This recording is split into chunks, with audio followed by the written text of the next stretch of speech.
आ गई। अरे कब से प्यास लगी थी। वो तो शुक्र है कि तुम पानी लेकर आ गई। अरे रे रे, नहीं तो लगता था कि आज मुझे प्यास से ही मरना पड़ेगा। पता नहीं ये हमारे गांव में हो क्या गया है। यहाँ ना तो कुएं का पानी सही रहा और ना तालाब का। अरे वो तो तुम हो जिसकी वजह से हम लोगों को पीने का पानी सही से मिल पा रहा है, नहीं तो प्यासे मर जाए हम तो। सेठ जी चिंता मत करिए, मैं पानी भरकर आप लोगों को देती हूँ और इसी से मेरे घर में 2 रुपए आते हैं, जिनसे मैं अपनी बूढ़ी माँ का इलाज भी कराती हूँ, जिससे हम दोनों का घर चलता है। आपका भी काम हो जाता है और मेरा भी। मैं अब चलती हूँ, मुझे और भी लोगों को पानी भरकर देना है। दिया वहाँ से चली जाती है। तभी सेठ परेशान हो जाता है। हाँ बेचारी, सुबह से लेकर शाम तक पूरे गांव वालों को पानी भर भर के देती है। बताओ भला कितनी तकलीफ में है, और ऊपर से 2-4 रुपए में अपनी बूढ़ी माँ का इलाज करती है। सच में बहुत तकलीफ में है बेचारी। काश इतना संघर्ष ईश्वर किसी की जिंदगी में ना दे। हाँ। सेठ परेशान हो जाता है। वहीं दिया रहस्यमयी मुस्कान के साथ आगे बढ़ जाती है। चलो, पूरे गांव वालों का मैंने विश्वास तो जीत ही लिया है। अब मैंने जो सोचा है वे मैं पूरा करके ही रहूंगी। दिया मुस्कुराते हुए तालाब की तरफ बढ़ जाती है और वो पानी लेकर वापस गांव की तरफ आ ही रही होती है कि तभी एक भिखारी रास्ते में मिल जाता है। पानी, प्यास लगी है, कोई पानी दे दो। पानी, थोड़ा सा पानी पिला दो। हाँ हाँ क्यों नहीं, मैं तो पनिहारन हूँ, प्यासे को पानी जरूर पिलाती हूँ। रुक जाइए, मैं अभी आपको पानी पिलाती हूँ। फिर दिया भिखारी को पानी पिलाने लगती है। अरे ये पानी तो कुछ अजीब सा लग रहा है। मैंने ऐसा पानी तो अपने जीवन में कभी नहीं पिया था। अच्छा खैर जाने दो, शायद मुझे प्यास लगी है, इसीलिए मुझे पानी का स्वाद ऐसा लग रहा है, और पी लेता हूँ। वो और पानी पी लेता है। आप कहाँ जा रहे हैं? हाँ वही पास के गांव में जा रहा हूँ, और कहाँ जाऊंगा। थोड़ा आप मुझे भी साथ में छोड़ देंगे, क्योंकि मुझे भी पानी देने गांव की तरफ जाना है और रास्ते में घना जंगल पड़ रहा है, तो मुझे थोड़ा डर लग रहा है। वैसे तो मैं किसी से नहीं डरती, परंतु कभी कभी डर भी जाती हूँ। हाँ हाँ क्यों नहीं। अरे तुमने मुझे पानी पिलाया है तो मैं तुम्हारी मदद क्यों नहीं करूँगा। चलो मैं तुम्हें पास के गांव तक छोड़ देता हूँ, चलो चलो। फिर भिखारी आगे आगे चलने लगता है। पीछे से दिया मुस्कान के साथ उसके साथ चलने लगती है। कुछ ही देर में वो दोनों घने जंगलों में पहुंच जाते हैं। ये क्या, तुम तो गांव की तरफ जाने वाली थी, ये घने जंगलों की तरफ हम क्यों आ गए हैं? ये क्या चक्कर है? घने जंगल में भी एक झोंपड़ी है, उन्हें भी मैं पानी देती हूँ, क्योंकि मैं एक पनिहारन हूँ ना, तो सबको पानी देने का काम करती हूँ। बस थोड़ा ही दूर है। फिर दोनों एक पहाड़ी के पास जाकर खड़े हो जाते हैं।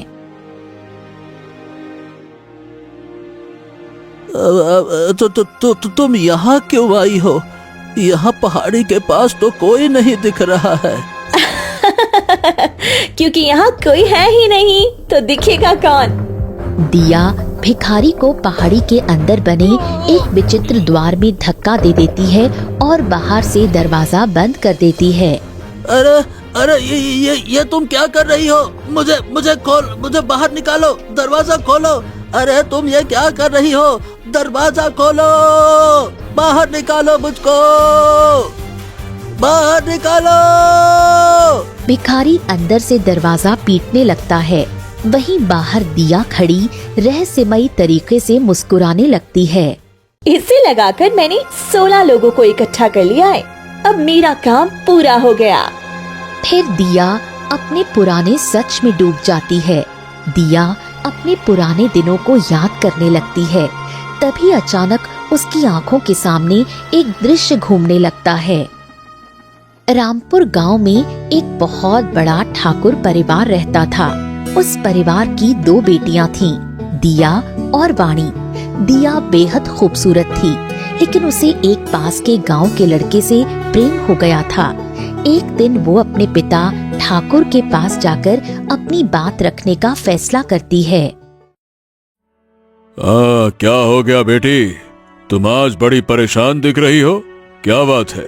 पिताजी, मैं एक लड़के से प्रेम करती हूँ और मैं उससे ही विवाह करना चाहती हूँ। ओहो, ये तुम कैसी बातें कर रही हो दिया? अरे तुम नहीं जानती क्या, हम ठाकुर परिवार हैं। हमारे गांव में हमारी बहुत इज्जत है। हमारी मूंछ पर दिया गया ताव। अगर हमने मूंछ पे हाथ फेर दिया तो लोग सर झुका देते हैं। इतनी इज्जत है हमारी। और हम किसी ऐरे गहरे नत्थु गहरे से तुम्हारी शादी कर दें क्या? नहीं, ऐसा हरगिज नहीं होगा। भूल जाओ उसे तुम। नहीं पिताजी, मैं उससे बहुत प्रेम करती हूँ और मैं उसे कभी नहीं भूल सकती। मैं उससे विवाह करना चाहती हूँ। आप मेरी शादी उससे करवा दीजिए ना। देखो, हम ठाकुरों को अपनी बेटी से ज्यादा अपनी इज्जत प्यारी होती है। अगर तुमने मेरी इज्जत पर दाग लगाने की कोशिश की तो बेटे, समय नहीं लगेगा तुम्हारी जान लेने में, लेकिन हम अपनी इज्जत पर दाग नहीं लगने देंगे। इसीलिए हम प्यार से समझा रहे हैं, चली जाओ यहाँ से और आज के बाद उस लड़के से मिलने की कोशिश भी मत करना। हाँ। देखो पिताजी, मैं उसे कभी किसी कीमत पर भी भूल नहीं सकती। एक बार ये तो पूछ लो, वो कौन है? क्या पता वो आपको सच में पसंद आ जाए। आपकी सोच से भी बढ़कर निकल सकता है वो। बस, वो चाहे सोने का भी क्यों न हो, हम उससे तुम्हारा विवाह नहीं करेंगे। मतलब नहीं करेंगे। अपनी मर्जी से करूंगा तुम्हारा विवाह, देखभाल के करूंगा। जिंदगी के फैसले जज्बात में नहीं होते हैं, बहुत सारी चीजें देखनी पड़ती हैं तो विवाह होता है। मैं भी अपनी जिंदगी का फैसला कर चुकी हूँ। ये सुनकर ठाकुर समझ गया, दिया को समझाने का कोई फायदा नहीं है। उसने चिल्लाते हुए कहा, मंगरू, ये खड़े खड़े देख क्या रहा है? ले जाकर इसे कमरे में बंद कर दे और ध्यान रहे कि ये भाग ना पाए। मैं जल्द ही इसका विवाह किसी अच्छे लड़के से कर दूंगा। ले जा इसको। फिर ठाकुर वहाँ से चला गया। दिया अपने कमरे में जाकर फूट फूट कर रोने लगी। नहीं पिताजी, आप मेरे प्रेम को नहीं समझ रहे। मैं पूरी साल भर से उससे प्रेम करती हूँ। उसके बिना मैं नहीं रह सकती। मैं तो विवाह उसी से करूंगी। दिया बहुत परेशान हो गई। आधी रात होते ही वो हवेली के पीछे के दरवाजे से भागने की कोशिश करती है। तभी उसकी छोटी बहन वाणी सामने आकर खड़ी हो जाती है। दीदी, ये तुम क्या कर रही हो? नहीं, तुम इस तरह घर छोड़कर नहीं भाग सकती। देखो बहन, तुम जानती हो कि मैं अपने प्रेमी से कितना प्रेम करती हूँ। उसके बिना मैं रह नहीं सकती। पिताजी हम दोनों का विवाह कभी नहीं कराएंगे, इसलिए मुझे यहाँ से जाना पड़ रहा है। नहीं दीदी, आप कैसी बातें कर रही हो? मैं आपसे बहुत प्रेम करती हूँ और आपके बिना नहीं रह सकती। अगर आप जा रही हो तो मुझे भी अपने साथ ले चलो। वैसे भी अगर तुम भाग गई तो पिताजी मेरी जिंदगी नर्क बना देंगे। मैं नहीं चाहती कि आपकी वजह से मेरी जिंदगी बर्बाद हो। ये तुम कैसी बातें कर रही हो? मैं तुमको अपने साथ कैसे ले जा सकती हूँ? दीदी, आपके जाने के बाद पिताजी मेरे साथ क्या करेंगे? दीदी, ईश्वर के लिए मुझ पर रहम करो और मुझे अपने साथ ले चलो। हाँ, तुम बात तो सही कह रही हो। मैं भी ये सोचकर बहुत परेशान हो रही थी, तुम्हारे बिना कैसे रहूंगी। तुम भी मुझसे बहुत प्रेम करती हो और मुझे पूरा यकीन है मेरा प्रेमी तुम्हें भी अपनी छोटी बहन मानेगा। वो बहुत ही अच्छा इंसान है। जी दीदी, मैं आपके साथ चलने के लिए तैयार हूँ। फिर वाणी और दिया दोनों आधी रात होते ही हवेली से भाग जाते हैं। घने जंगलों से होते हुए वो एक झोपड़ी में पहुंचते हैं और वहीं रुक जाते हैं। तभी अंदर से रमाकांत बाहर आता है। रमाकांत, देखो मैं सब कुछ छोड़कर आ गई हूँ। अपनी हवेली, अपने पिताजी और अपनी पूरी सुख सुविधा को छोड़ दिया है। मैं तुमसे बहुत प्रेम करती हूँ। अब तुम मुझसे विवाह कर लो। रमाकांत कुछ नहीं बोलता और बस मुस्कुराने लगता है। तभी उसकी नजर वाणी पर पड़ जाती है। ये बताओ, ये तुम्हारी छोटी बहन है क्या? हाँ, ये मेरी बहन है। तुम्हारी बहन तो बड़ी ही खूबसूरत है। वाह, अद्भुत अद्भुत। इतनी खूबसूरत लड़की तो मैंने पहले कभी नहीं देखी। देखो, ये सब बातें छोड़ो। तुम जानते हो ना कि मैं तुमसे कितना प्रेम करती हूँ, लेकिन मेरी बहन भी मुझसे बहुत प्रेम करती है और मैं इसे छोड़ नहीं पाई, इसीलिए इसे साथ ले आई हूँ। अब तुम जल्दी से मुझसे विवाह कर लो, फिर मैं अपनी बहन को भी इसी घर में रखूंगी। तुम इसे अपनी छोटी बहन मान लेना और हम तीनों साथ में अच्छा जीवन जिएंगे। दिया बातें कर ही रही होती है, वहीं रमाकांत वाणी को घूरकर देखने लगता है। ये क्या, मैं तुमसे बात कर रही हूँ और तुम मेरी बहन को क्यों देख रहे हो? अरे, तुम्हारी बहन खूबसूरत ही इतनी है कि मैं उससे नजर नहीं हटा पा रहा। मैंने कभी इतना ध्यान से नहीं देखा था। अब मैं तुम्हारी बहन से ही विवाह करूंगा।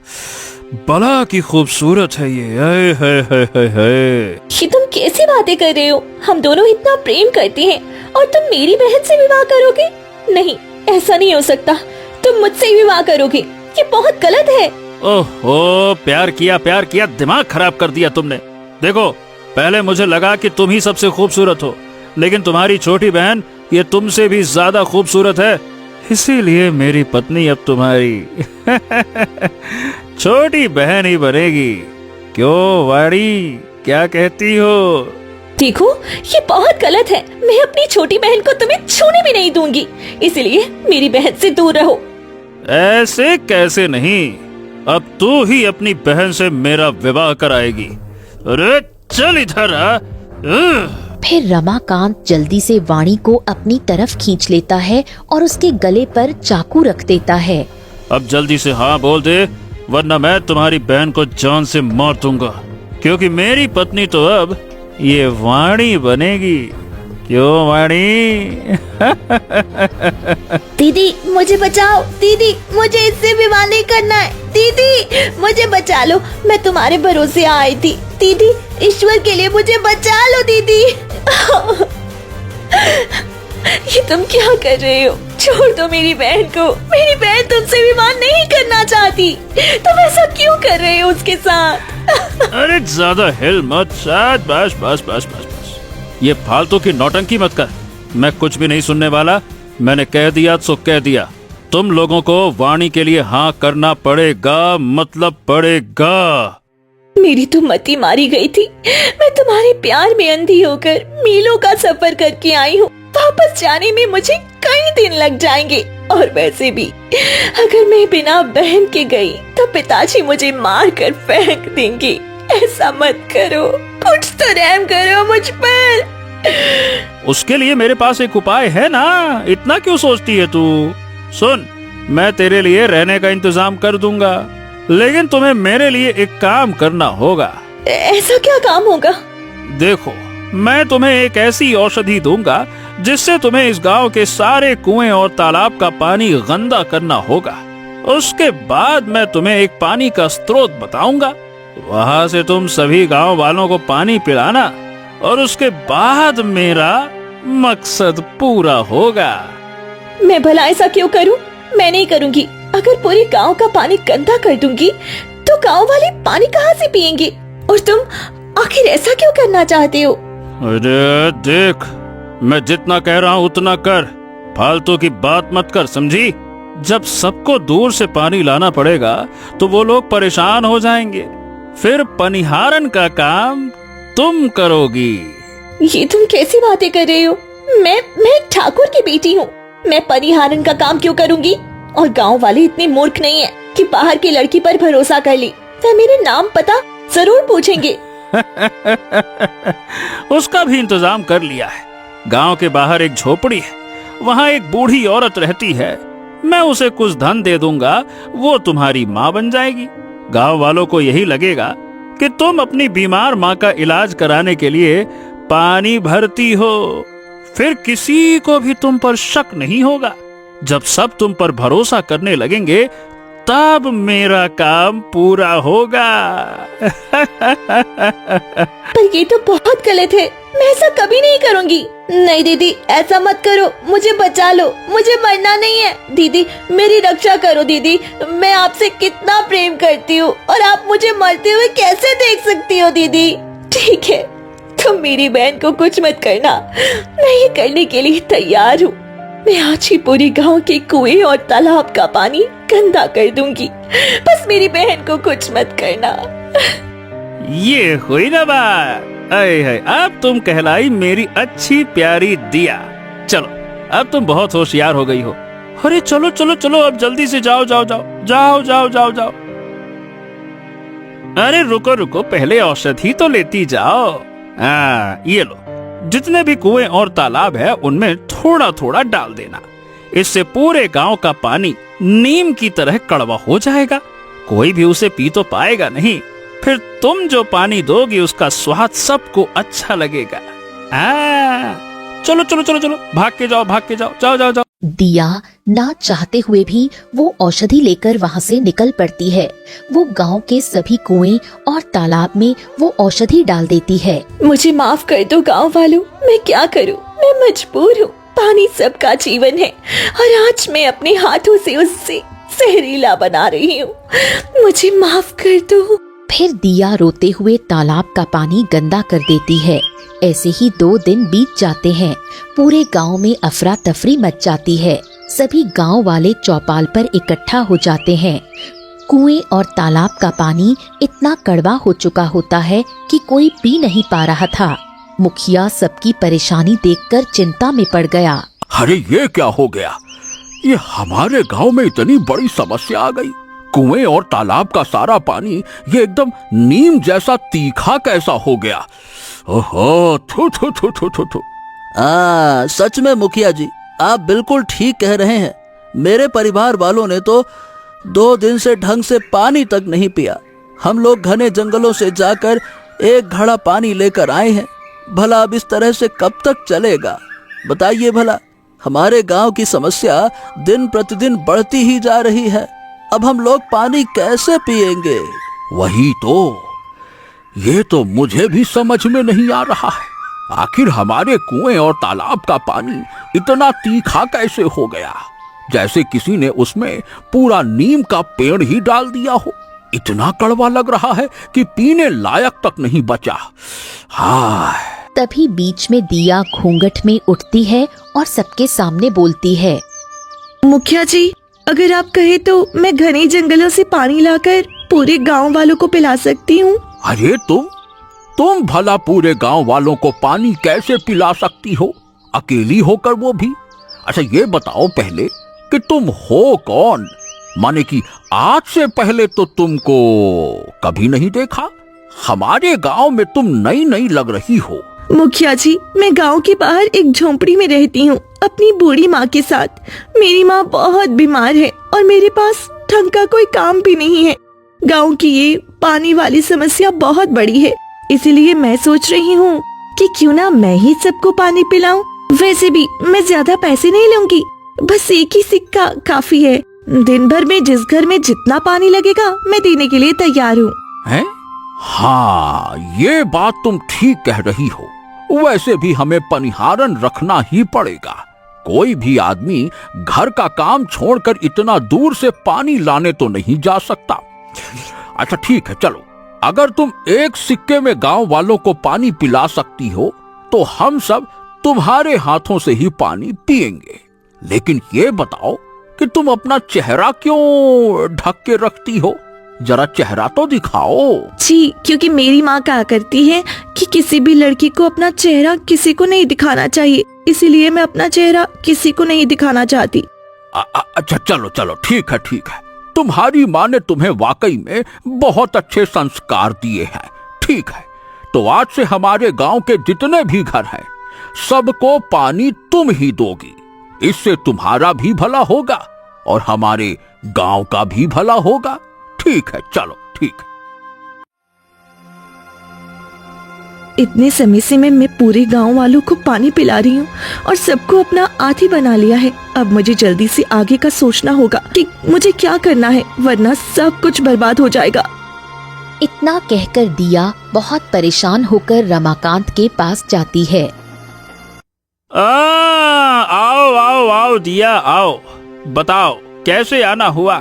क्या तुमने वो काम कर दिया जो मैंने कहा था? हाँ, तुमने मुझे जो कहा था मैंने तुम्हारे सारे काम पूरे कर दिए हैं।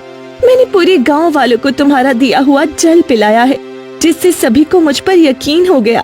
और मैंने अपनी बुद्धि से उन लोगों को पहाड़ी वाले द्वार में सबको बंद कर दिया है। अब तो मेरी बहन को छोड़ दो और हमें यहाँ से जाने दो। अचानक रमाकांत जोर जोर से हंसने लगा।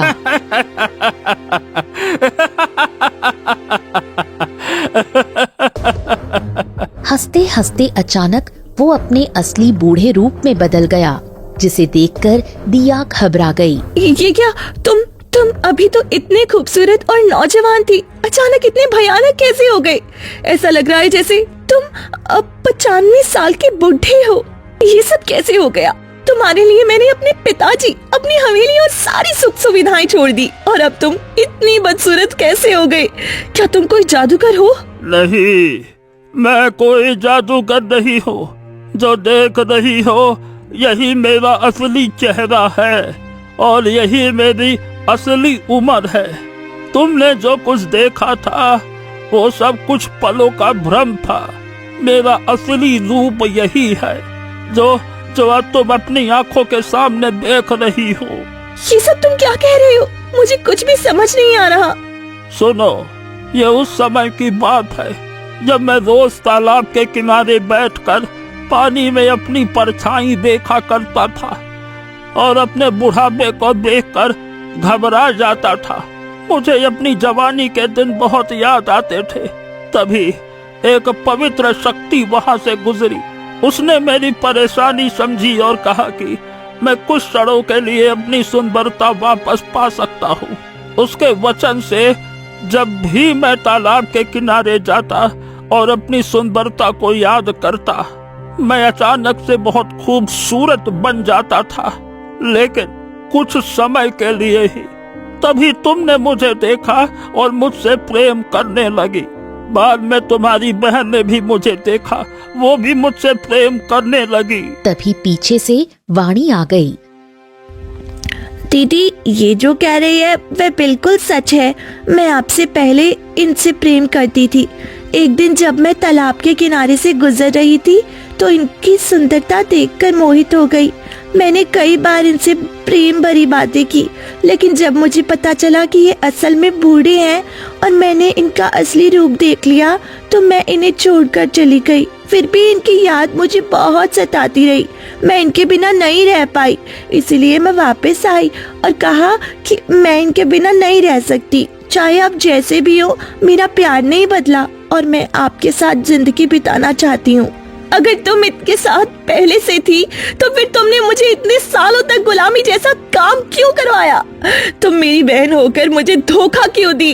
तुम तो मुझसे बहुत प्रेम करती थी ना? हाँ दीदी, मैं आपसे प्रेम करती हूँ, लेकिन अपने प्यार के लिए मैं आपको कुर्बान करने को भी तैयार थी। तुमने मेरे साथ बहुत गलत किया। तुम दोनों ने मेरे साथ बहुत बुरा किया है। दीदी, हर रिश्ते की एक कीमत होती है और मैंने आपसे वह कीमत ले ली। वैसे भी एक बहन होकर आप मेरे लिए इतना तो कर ही सकती थी। तुम दोनों ने मेरे प्रेम और मेरी भावनाओं के साथ खिलवाड़ किया है।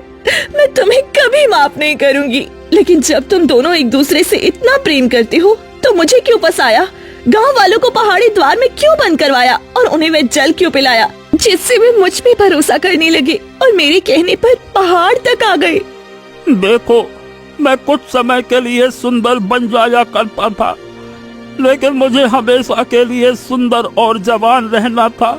इसीलिए मैं एक बड़े पुस्तकालय में गया और वहाँ एक मुझे प्राचीन किताब मिली जिसमें लिखा था कि अगर कोई हमेशा के लिए सुंदर और जवान होना चाहता है तो उसे नीलगिरी की पहाड़ियों से निकलने वाले जादुई जल को गांव वालों को पिलाकर उन्हें पहाड़ी के द्वार में बंद करना होगा और उन पर मंत्र पढ़ना होगा।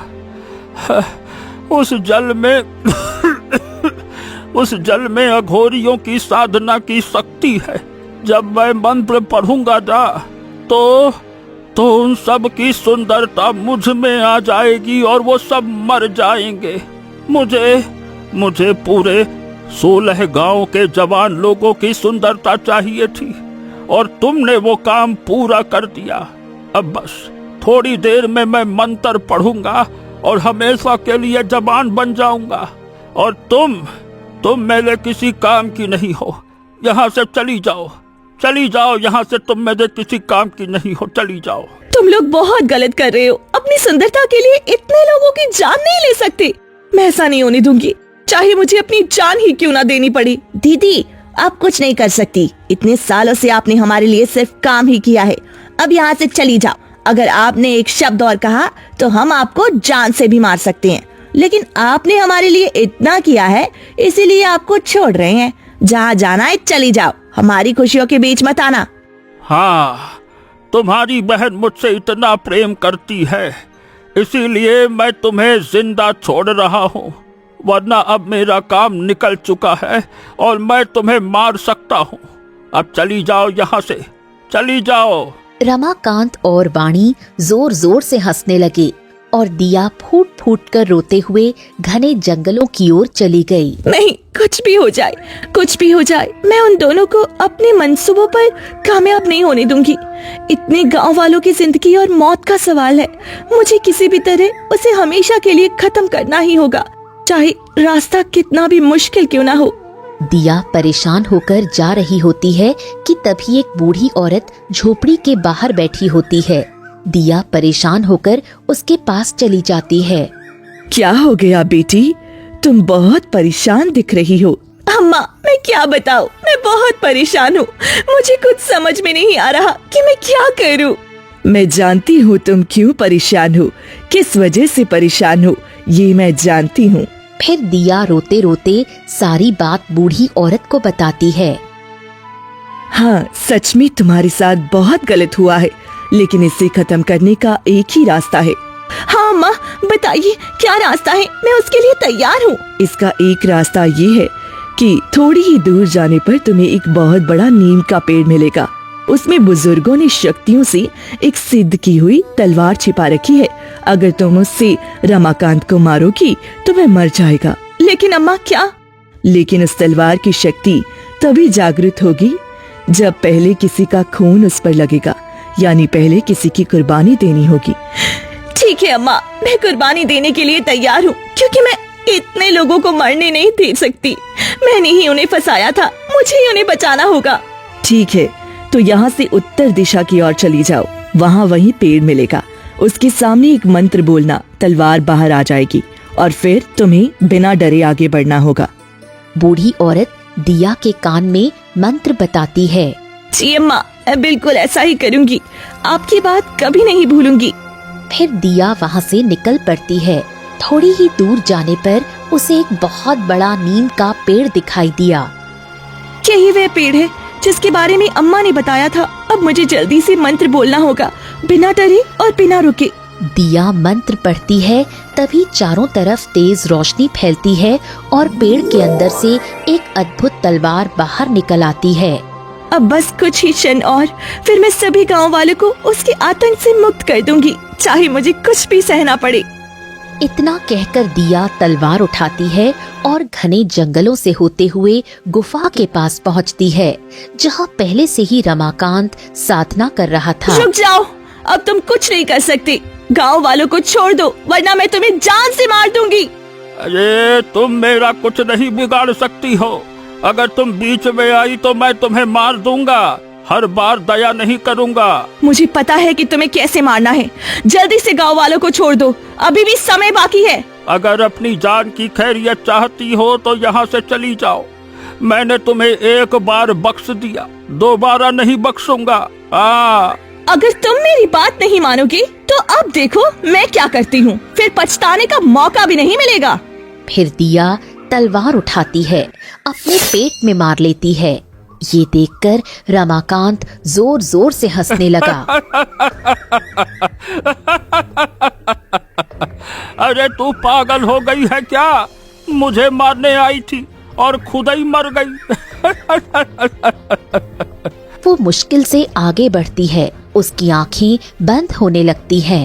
ये तो बस शुरुआत थी, अब देखो मैं क्या करने वाली हूँ, तुम कुछ समझ भी नहीं पाओगे। दिया तलवार निकालकर रमाकांत के सीने में मार देती है और वो तड़पने लगता है। नहीं नहीं नहीं नहीं नहीं नहीं, मैं नहीं मर सकता। अरे मुझे तो अभी जवानी भी पानी है, मैं ऐसे कैसे मर सकता हूँ? उस पवित्र शक्ति ने मुझे एक वरदान दिया था, एक दिन में कुछ पल ऐसे आएंगे जिससे मैं जो चाहूंगा वो कर लूंगा। और आज उसी पल में गांव वालों की जवानी छीन के मैं जवान बनना चाहता था। और इस पवित्र शक्ति का तुमने गलत इस्तेमाल किया। उसी पवित्र शक्ति से मैंने मदद ली है। ये तलवार उन्हीं की शक्ति से बनी है। बस इसकी शक्ति जागृत करने के लिए मुझे अपनी कुर्बानी देनी थी और मैं दे चुकी हूँ। अब तुम भी नहीं बचोगे। रमाकांत चीखने चिल्लाने लगता है और कुछ ही पलों में जलकर राख हो जाता है। तभी पीछे से वाणी भागते हुए आती है। दीदी दीदी, ये आपने क्या किया? नहीं, आप ऐसा नहीं कर सकती थी। आपने मेरे प्रेमी को क्यों जान से मार दिया? तुम और मैं दोनों बहुत गलत करने जा रहे थे। तुम इतने लोगों की जान लेने की कोशिश कर रहे थे, इसीलिए मैंने अपनी कुर्बानी देकर उसे भी जिंदा नहीं छोड़ा। अब भी वक्त है बहन, तुम सुधर जाओ और वापस पिताजी के पास चली जाओ। पता नहीं पिताजी का क्या हाल होगा, वे हमें कितना याद करती होगी। मैं उनके सामने नहीं जा सकती, तुम तो जा सकती हो, उनको तुम्हारी सच्चाई नहीं पता। उसी समय दिया अपनी आखिरी सांसें गिनने लगी और उसने वहीं दम तोड़ दिया। दिया के मरते ही सभी गांव वाले पहाड़ द्वार से बाहर निकल आते हैं। भिखारी बाहर आते ही दिया को मरा हुआ देखकर कहता है, हाँ, इसने हमारे साथ बहुत गलत किया था। हम लोगों को इतने दिनों तक अंधेरी पहाड़ी में कैद रखा। अगर ये जिंदा होती तो मैं इसे अपने हाथों से मार देता। तभी पीछे से बूढ़ी औरत आती है। नहीं नहीं, इसने कुछ गलत नहीं किया, वह सिर्फ अपने बहन के प्रेमी के कहने पर ऐसा कर रही थी। उसने अपने लोगों की जान बचाने के लिए अपनी जान की कुर्बानी दे दी। आज उसने अपनी जान देकर आप सबको आजाद किया है। ये सुनते ही सभी गांव वालों की आंखों में आंसू आ जाते हैं। ओ, माने कि ये पानी की समस्या भी इन्हीं लोगों की चाल थी ना। मैंने तो बस पानी पिया था दिया से लेके, फिर उसकी बातों में यहाँ आकर फंस गया। हाँ, इन्हीं लोगों की चाल थी। इन्होंने तालाबों में ऐसी औषधि डाल दी थी जिससे पानी नीम जैसा कड़वा हो गया था, लेकिन इसका इलाज भी है। ये ले, जाकर अपने तालाब और कुआं में डाल दो, फिर पानी पहले जैसा साफ और पीने लायक हो जाएगा। ये औषधि मुझे दिया ने मरने से पहले दी थी। हाँ, चलिए आपका बहुत बहुत धन्यवाद। आपकी वजह से हम सब सुरक्षित बचे और हमारी पानी की समस्या भी दूर हो जाएगी। धन्यवाद धन्यवाद धन्यवाद। इतना कहकर सभी गांव वाले वहां से चले जाते हैं। अब मैं कहाँ जाऊँ? मेरी तो दुनिया ही उजड़ गई। 2 नाव में सवार हुई थी, एक से भी किनारा ना मिला। वो बेबस होकर वहीं बैठ जाती है, जैसे खोने के लिए उसके पास कुछ न हो।